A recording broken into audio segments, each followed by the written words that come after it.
بسم اللہ الرحمن الرحیم۔ آج ہم حدیث نمبر 60 کو پڑھیں گے۔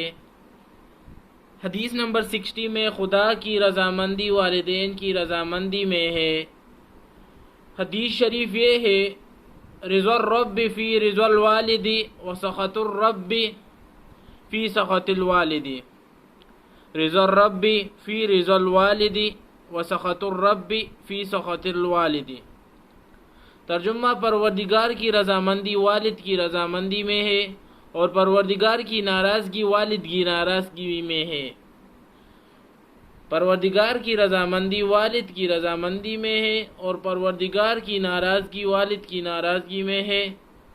تشریح میں یہ کچھ ایسا کہا جا رہا ہے، حدیث بالا کا مفہوم یا حدیث بالا کا تشریح یہ ہے کہ جو شخص اپنے مالک و مولا کو رضا کرنا چاہے، یعنی راضی کرنا چاہے، تو اس کو یہ چاہیے کہ اپنے والد کو راضی اور خوش رکھے، کیونکہ اللہ کی رضا جوئی کے لیے والد کی رضا جوئی شرط ہے۔ اس طرح اگر والد کی ناراضگی ہوگی تو اس کا لازمی نتیجہ اللہ کی ناراضگی کے ساتھ نکلے گا۔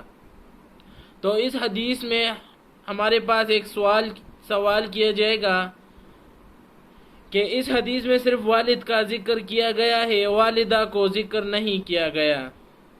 تو اس کے جواب میں کچھ علماء فرماتے ہیں، جب اس فضیلت میں والد داخل ہے تو والدہ تو بدرجہ اولا داخل ہوں گی، کیونکہ اولاد پر والدہ کا حق والد کے بنسبت زیادہ ہے، بلکہ بعض روایت سے معلوم ہوتا ہے کہ اولاد پر والدہ کا حق والد سے 3 گنا زیادہ ہے، کیونکہ ان کی 3 ایسی بڑی بڑی مشقتوں کا سامنا کرنا پڑتا ہے جو والد کو کرنا نہیں پڑتا۔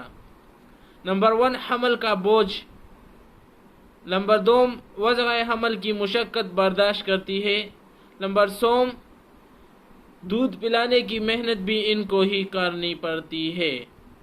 تو بھائی دوستو، اگر آپ نے خدمت حدیث چینل کو سبسکرائب نہیں کیا ہے تو سبسکرائب کا بٹن دبا لیں، کیونکہ اس میں اسی طرح اچھے حدیث ذکر کیے جاتے ہیں آپ کی علم میں اضافہ کرنے کے لیے۔